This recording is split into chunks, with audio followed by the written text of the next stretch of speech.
हम critical reasoning कैसे करें, हमसे क्वेश्चंस नहीं हो रहे, तो आज इस वीडियो में हम सब डिस्कस करेंगे। क्रिटिकल रीजनिंग चैलेंजिंग हमें इसीलिए भी लगता है क्योंकि हमारी इंग्लिश से खासा दोस्ती हुई नहीं है। हमसे पूछा क्या जा रहा है वो हमारे को पता होना बहुत इंपॉर्टेंट है। हमारे लिए क्रिटिकल रीजनिंग में अपने ऑब्जेक्टिव रहना इतना इम्पोर्टेंट है, I can't stress enough. Assumptions और कंक्लूजन क्यों इम्पोर्टेंट है? क्योंकि ज्यादातर क्वेश्चन में वो आपको असम्पशन देगा और उसके बेसिस पर आपको कंक्लूजन निकालना होगा।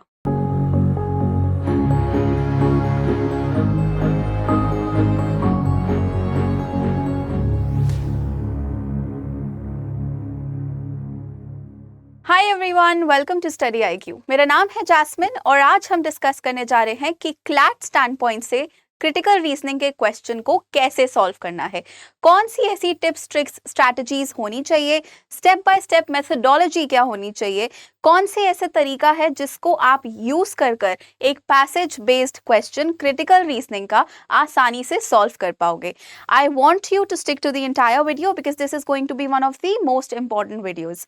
सिंपली बिकॉज कि हम यहाँ पर क्या कर रहे हैं, आज क्रिटिकल रीजनिंग के बारे में डिस्कस कर रहे हैं और इतने सारे बच्चों का क्वेश्चन रहता है ये कि मैम हम क्रिटिकल रीजनिंग कैसे करें, हमसे क्वेश्चंस नहीं हो रहे, तो आज इस वीडियो में हम सब डिस्कस करेंगे। बिफोर वी मूव अहेड, हमारा एक टेलीग्राम चैनल है जिस पर हम फ्री रिसोर्सेज शेयर करते हैं आप ही लोगों के लिए। If you are a CLAT aspirant, I think you should be definitely in that group, simply because आपको ये सारे रिसोर्सेज काम आएंगे अपनी डेली प्रैक्टिस में। If you have any query related to critical reasoning और English language, please feel free to reach out. These are my social media handles. ये मेरा कोड है जिसको यूज कर आप डिस्काउंटेड रेट पर हमारा कोर्स भी खरीद सकते हैं। I am sure if you are a serious CLAT candidate, आपके लिए ये बहुत ही ज्यादा फ्रूटफुल साबित होगा। Before further do I want to clarify one thing. CLAT में जब भी क्रिटिकल रीजनिंग का क्वेश्चन आता है तो आपने अपनी नर्वसनेस को टेक ओवर नहीं करने देना। नर्वस बिल्कुल नहीं होना। Why am I saying this? क्योंकि क्रिटिकल रीजनिंग चैलेंजिंग हमें इसीलिए भी लगता है क्योंकि हमारी इंग्लिश से खासा दोस्ती हुई नहीं है। What I mean by that is कि हम इंग्लिश से डरते इतना है कि हम उससे दोस्ती ही नहीं कर पाते।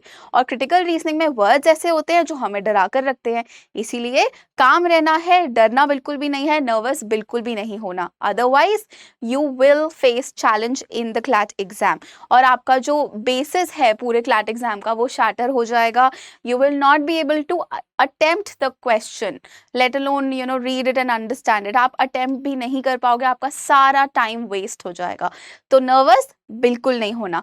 सबसे पहले हम समझते हैं आज की वो सारी टिप्स, ट्रिक्स और स्ट्रैटेजीज जो आपके काम आने वाली है क्रिटिकल रीजनिंग में, अगर आप एक क्लैट एस्पिरेंट हो तो। सबसे पहले अगर आपके पास क्रिटिकल रीजनिंग का क्वेश्चन आएगा, आपने क्या करना है? You need to understand that question. पूरे क्वेश्चन को आपने शुरू से लेकर एंड तक अच्छे से समझना है। By question I mean not only just the question but also the passage। जो भी आपको पैसेज वहां पर एक छोटा सा एक्सर्प्ट दिया होता है जिसके बेसिस पर वो आपसे क्या करता है, क्वेश्चंस पूछता है। वो MCQs पूछता है जिसमें 4 ऑप्शंस होंगे, एक को चूज करना होगा। हमारा टास्क यहाँ पर क्या है? पैसेज को समझना। उस पूरे जो अनसीन पैसेज है, जो एक पीस ऑफ राइटिंग उन्होंने आपको दिया है, to understand, to be able to answer the question that follows it, आपको उसको समझने की कोशिश करनी है। माई पॉइंट इज, पहली बारी में आपको वो पूरे तरीके से समझ में आ जाए, we don't expect that. What we expect is कि आपको उसका आइडिया समझ में आना चाहिए कि एग्जैक्टली ऑथर बात किस बारे में कर रहा है। ठीक है, सबसे पहले you need to read the question carefully. Begin by reading the question thoroughly. Pay attention to any specific details or information provided. Understand what is being asked and what information is given to you. Simply हमें क्या करना है? हमें पहले question को read करना है, शुरू ही हमें वहां से करना है। Once you try and understand and read whatever is given to you, solve करना हमारे लिए comparatively आसान हो जाता है। So we need to first understand what is being asked. हमसे पूछा क्या जा रहा है वो हमारे को पता होना बहुत important है। Next what we need is, उसके बाद हमें चाहिए, हमें एनालाइज करना है स्टिम्युलस को। इसका मतलब क्या होता है? स्टिम्युलस का मतलब होता है वो इंफॉर्मेशन जो हमारे को दे दी गई है क्वेश्चन में। हमारे लिए क्रिटिकल रीजनिंग में अपने ऑब्जेक्टिव रहना इतना इम्पोर्टेंट है, आई कांट स्ट्रेस इनफ। जिसका मतलब है कि आपको पैसेज में जो इन्फॉर्मेशन दी गई है, जितनी भी इंफॉर्मेशन दी गई है, आपने उसको क्या करना है, उसी को ही प्रेमाइस मानना है, सच मानना है। उसके बाहर जो भी आपकी वर्डली इंफॉर्मेशन है, जो भी आपने आज तक सुना पढ़ा है, वो सब मैटर नहीं करता। क्या मैटर करता है कि ऑथर क्या कह रहा है। सिंपली बिकॉज हमारी क्रिटिकल रीजनिंग वो यहाँ पर जज कर रहा है। दैट मीन्स कि हम कितने ज़्यादा लॉजिक के बेसिस पर एक आंसर दे सकते हैं। तो we what we do is we usually follow into the trap. वो हमारे लिए एक ट्रैप सेट कर रहे हैं कि आपको ऑप्शन तो दे दिए गए हैं, इन्फॉर्मेशन भी दे दी गई है, लेकिन वो इतनी ज़्यादा जनरल इन्फॉर्मेशन के बारे में कभी कभी बात करता है कि हम ना चाहते हुए भी अपना इंटेलेक्ट यूज़ करते हैं बाहरी दुनिया का। उस पेपर से बाहर आपको ध्यान नहीं देना। All you need to do is stick to the information that is given to you in that passage. So आपने क्या करना है, जो भी इंफॉर्मेशन आपको दी गई है, it could be a short paragraph, a statement, scenario, जो भी है, उसका आइडेंटिफाई कर लो कि मेन पर्पस क्या है, फैक्ट्स क्या है, असम्पशंस और कंक्लूजन्स क्या है। असम्पशंस और कंक्लूजन क्यों इंपॉर्टेंट है, क्योंकि ज़्यादातर क्वेश्चन में वो आपको असम्पशन देगा और उसके बेसिस पर आपको कंक्लूजन निकालना होगा। एक बार आपने ये समझ लिया कि आपके पास इंफॉर्मेशन क्या दी गई है, अब आपका नेक्स्ट स्टेप होना चाहिए क्वेश्चंस को एनालाइज करना। हम जानते हैं कि क्रिटिकल रीजनिंग में बहुत ही तरह तरह के क्वेश्चंस आते हैं, लेकिन अच्छी बात क्या है, ज़्यादातर ये टाइप क्या होती है, रिपेटिटिव होती है। मतलब बार बार सेम तरीके के सवाल पूछे जाते हैं, बस डिफरेंट इंफॉर्मेशन के साथ। जो इंफॉर्मेशन है वो अलग हो सकती है, लेकिन type of question consistently same रहते हैं। Strengthening and weakening, assumption and premise, inference and so on. इसीलिए आपको पहले उस टाइप को आइडेंटिफाई करना है कि क्या ये असम्पशन बेस्ड क्वेश्चन है, क्या ये स्ट्रेंथनिंग एंड वीकनिंग पूछ रहा है, इन्फरेंस वाला है, या कोई भी हमारी आर्ग्यूमेंट को इवेलुएट करने के लिए बोल रहा है। वो इन चारों में से वो कौन सा टाइप है जिसके बारे में बात हो रही है, जिसके बारे में जो हमारा असेसर है हमसे पूछ रहा है, right. Once you are able to identify the question, इसके बाद क्या करना है, you need to understand what the structure, कि हमारे आर्ग्यूमेंट का स्ट्रक्चर क्या है, प्रीमाइस क्या है, कंक्लूजन क्या है, और असम्पशन क्या है, रिलेशनशिप क्या है, इन सब का आपस में एक दूसरे के साथ। सबसे इंपॉर्टेंट बात, प्रीमाइस क्या होता है। You remember we discussed this earlier as well. हमारी प्रीवियस वीडियोस में भी हमने इसके बारे में बात करी है। बहुत ही इंपॉर्टेंट वर्ड है। प्रीमाइस का मतलब होता है सपोर्टिंग स्टेटमेंट। कोई भी ऐसी स्टेटमेंट जो आपको दी गई हो, बोला गया हो कि इसके बेसिस पर ड्रॉ कंक्लूजन। हमारा प्रीमाइस होता है आधार, what is the basis of that argument, वो बोल क्या रहा है, ऑथर के बोलने का मतलब क्या है, ठीक है। That is what we call premise. और कंक्लूजन क्या होता है, कंक्लूजन या इन्फरेंस दोनों सेम है। कंक्लूजन हम ड्रॉ करते हैं किससे, प्रीमाइस से, हमारी गिवन इंफॉर्मेशन से। Once you are able to do that, look for assumption.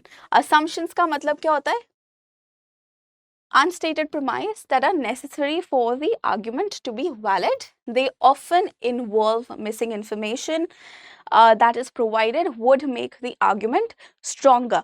Usually assumptions हमारे को दिए होते हैं, और assumption का मतलब क्या होता है, ऐसी चीज जो ऑथर ने assume कर ली है, मान ली है पहले से ही, राइट। तो हमारे को क्या करना है, इन assumptions को ध्यान से ढूंढना है, देखना है, उसी के बेसिस पर हमें अपना जो एविडेंस है वो इवैल्यूएट करना है। एविडेंस का मतलब कि बाकी इंफॉर्मेशन जो हमारे को दी गई है, जिसके बेसिस पर हमें क्या निकालना है, कंक्लूजन। क्योंकि ज्यादातर क्वेश्चंस कंक्लूजन बेस्ड ही होते हैं, right. So without wasting our time हमें सीधा सीधा इसको इवैल्यूएट करना है। Then you need to anticipate and predict. अब आप जाओगे अपने ऑप्शंस के पास। तो हमने पैसेज पढ़ लिया, क्वेश्चन समझ लिया, टाइप समझ लिया, अब कहाँ जाएंगे हम, अपने ऑप्शंस के पास। क्यों, क्योंकि हमें सीखना है कि ऑप्शंस को एलिमिनेट कर कर सही आंसर तक कैसे पहुंचना है। तो हम सबसे पहले इनकरेक्ट आंसर्स जो हमें लगता है डायरेक्टली वो है, कॉन्फ्लिक्ट कर रहे हैं हमारी गिवन इंफॉर्मेशन से, तो उसको हमें सबसे पहले क्या करना है, एलिमिनेट करना है। उसको सबसे पहले आप हटा दो ताकि वो आपको डिस्ट्रैक्ट ना करे। Make sense?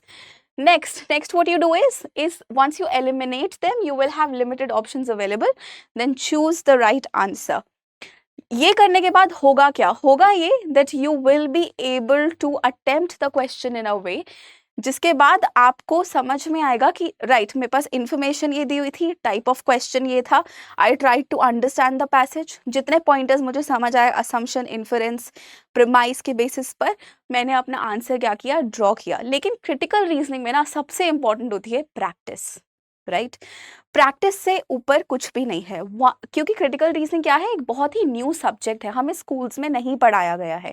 And once you decided to become a lawyer एंड आपको पता चला कि क्लैट या ये सारे एग्जाम्स देने होते हैं, लॉ एंट्रेंस टेस्ट प्रिपेयर करना होता है उनके लिए, तो आपको समझ में आएगा एक नया सब्जेक्ट पढ़ना पड़ेगा जिसका नाम है क्रिटिकल रीजनिंग। अब आपको याद होगा जब पहले आपके पास कोई भी नया सब्जेक्ट आता था तो आप क्या करते थे, प्रैक्टिस करते थे उसकी, राइट? वही आपने लॉजिक यहाँ अप्लाई करना है।